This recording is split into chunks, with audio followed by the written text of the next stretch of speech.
Adam here from the Walser Automotive Group, and what I want to do today is take you on a test drive. So next to me here, I have a 2026 GMC Acadia Denali Ultimate. We'll look at the interior, exterior, some of the trim level specifics, then go for a spin around, see what it's like out on the road. Okay, so now we're behind the wheel of the 26 Acadia, and again, this is the Denali Ultimate trim. So this is going to be the new top tier trim level for 2026. It went through a refresh last year, but that was really the only thing that changed for 26 is this new Acadia Denali Ultimate. It is so nice in here. So we'll touch on a lot of these features, some of the other stuff you can get standard, because really it's going to start with the elevation trim, and then there's going to be 4 trim levels getting all the way up to the Denali Ultimate. So before we get too much into the weeds, let's put it in drive, and we'll go for a spin around. Now let's begin with what powers all of these GMC Acadias, and it's going to be a 2.5 liter turbocharged engine. Now it's going to give you about 328 horsepower, and front wheel drive will be standard, but all wheel drive will be optional unless you're looking at the AT4, which is the off-road model. That will come standard with the all-wheel drive. This particular one, and most of the ones we see up here in the Midwest, are going to have that all-wheel drive just to make it easy to tackle those Minnesota winters. Now, there's not a huge fuel economy sacrifice. You're looking at maybe low to mid-20s if you can really keep your foot out of it. But overall, for a vehicle that seats 8 people, or 7 in this case, it's pretty good mileage. Now, the other thing that you get is a 5,000-pound towing capacity. So if you're trying to get the boat to the lake, or you got the utility trailer, the Acadia can certainly get that done. On the outside, let's begin there with the Denali Ultimate, because there is going to be a little bit different treatment when compared to some of the other Acadias versus this fully loaded one. You'll notice at the grille, it's kind of that black chrome. It looks really cool. It has a pretty stunning look coming down the road because they kind of took from the Sierra those C-shaped design headlights. It just gives it kind of a menacing look to the front. That LED daytime running light looks really cool. And I mean, it's just kind of a tough looking truck. They kind of musculared up these vehicles, if that makes sense. But from the side of the vehicle, you will have some of that Denali badging as well out on the back. And it did make a pretty big jump from 24 going to the 25 and now the 26s. It just seems like it's kind of a shrunk down version of maybe a Yukon, which I really do like. Now, a few other things, this one gets the 22-inch wheels when you're looking at the Denali Ultimate. It's got a really great design to it. I think just kind of fits the vehicle nicely. But like I said, if you're looking for maybe more of the off-road style, the AT4 would be kind of that one. So if you're hitting the trail, going up to the cabin a lot, dirt roads, that would be the one you're going to want to look at. But still, this one's going to keep the selectable drive modes for the all-wheel drive, and it's just a great place to be. It is so comfortable. It eats up all the kind of potholes or sewer drains in the road. It really does give you a pretty smooth ride when you're out on the road with that 8-speed automatic. You barely notice any of the gear changes. Yes, I know a lot of people might be upset they went away from the V6, but the benefit of having the turbocharged engine, if you put your foot down, I mean, you can hear it just gets up and goes right away, because with that turbo, you're getting a lot of really instant torque, and it makes it pretty fun to drive. If you're looking at the Acadia, it's probably because you got the family, growing family possibly, so you're looking for seating capacity. Now, standard is going to be 8 seats in this vehicle. If you go to the AT4 or the Denali levels, those are going to go to captain's chairs, so that's going to knock that down to 7 people.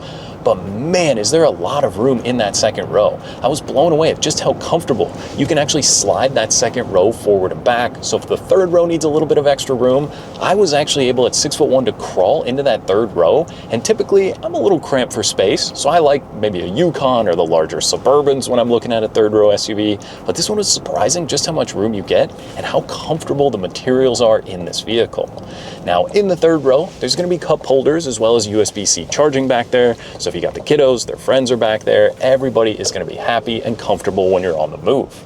Now, accessing that third row is also pretty easy. You'll notice that there's 2 little buttons. So there's 2 physical buttons you can press on the second row. Whether you're in the third row, there's a little button on the back of the seat, or if you're kind of trying to hop in, or maybe the little kids want to jump into the vehicle, they can also press the button that's found kind of lower down in the second row. That's going to knock and then fold that seat forward. So what that means is you don't have to take the child seat out. So if you've got the car seat in the back, you can actually just slide that second row without removing it, or you can also fold them down flat. So what's really cool about the Denali Ultimate, in the hatch or the rear cargo area, there's actually buttons for power folding those seats. So the third row can go up and down. The second row can only go down, but it's gonna knock it down flat and give you basically a Sierra worth of room in the back. It's crazy just how much space you get. And then there's also underfloor storage. So if you even need a little bit more room, you can lift up that area in the back. That's gonna give you a deep little cubby, whether you're putting boots, toe straps, anything else in there. It's just kind of nice to keep it out of sight. But even with the third row up, there's quite a bit of room back there. And you can kind of pick if you want a 60-40 split, fold one side to the other. If you've got some large objects going on that Costco run, you can make it really easy to use the Acadia for that. Now, let's move up to the driver's seat because this is where you're gonna wanna be. Like I said, it is so comfortable in here. It's only about 45 degrees, maybe 40 degrees this morning when I started, and you can actually remote start the vehicle. That's gonna come standard on the key fob. And what's really cool, in the settings, you can program it so it's actually gonna kick on your heated seats and your leather-wrapped heated steering wheel when you fire up the vehicle. That is such a game changer. I think it runs for about 10 minutes if you use that remote start, and then it would turn off there for you. But it's so nice having these heated and ventilated seats, so when summer comes back around, you're gonna cool off nicely. And they're also massaging. There's a little button on the side here, kind of a little joystick you can turn. There's a few different settings you can go through and use the massaging seats.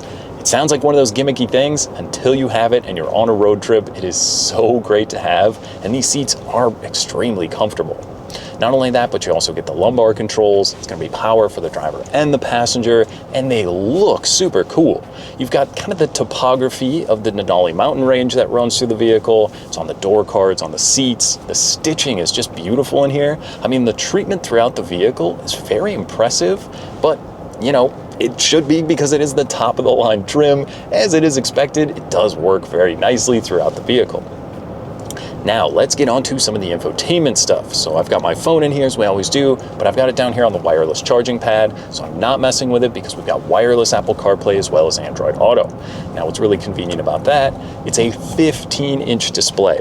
It is so cool. It makes it so easy when you're on the go, having that CarPlay on this screen. Plus, with the iOS 26 update, they've actually added another screen, so you can even look at your weather. Some of your photos pop up in there. It's a really cool design. I love how they changed that. So if you're an Apple user, that's so great because you're not messing with your phone, text messaging, Google Maps, Spotify, it's all built into there. And I believe it's a 12-speaker Bose sound system that it runs through, so it sounds really good in here as well.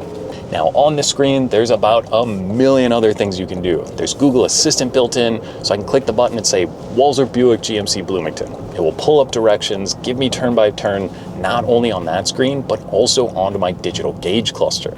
So what's cool about this digital cluster over here, you can actually kind of keep track of most of your pertinent information, but not in a distracting way.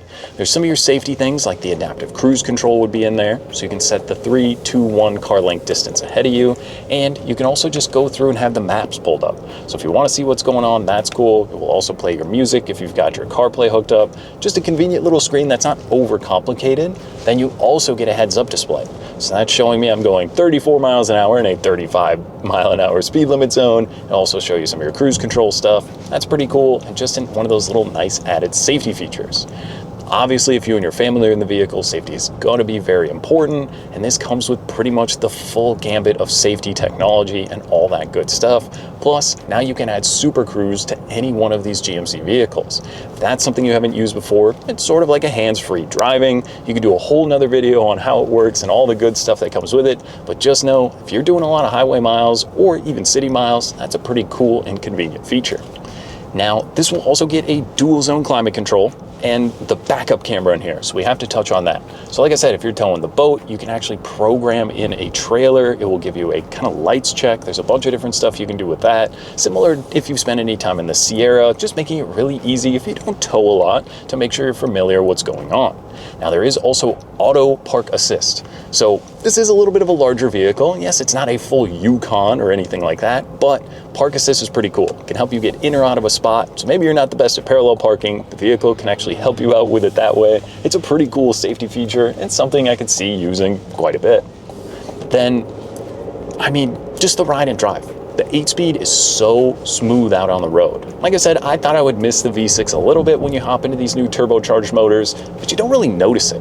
When I'm driving around in Acadia, I'm not really flooring it. It's not like a sports car. It's not something you need full torque. And I mean, when you're kind of merging out into a 55 zone for maybe a stoplight, it's not really that bad. It's got plenty of get up right at the beginning. That turbocharger pulls you right along.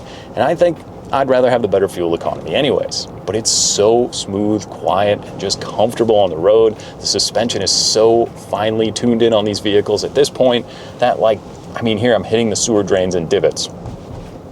Barely even notice it on the road, and that's a pretty big bump I'm used to hitting. So there is a lot of, I mean, pretty great tech, safety, and comfort from when you're behind the wheel of the Acadia.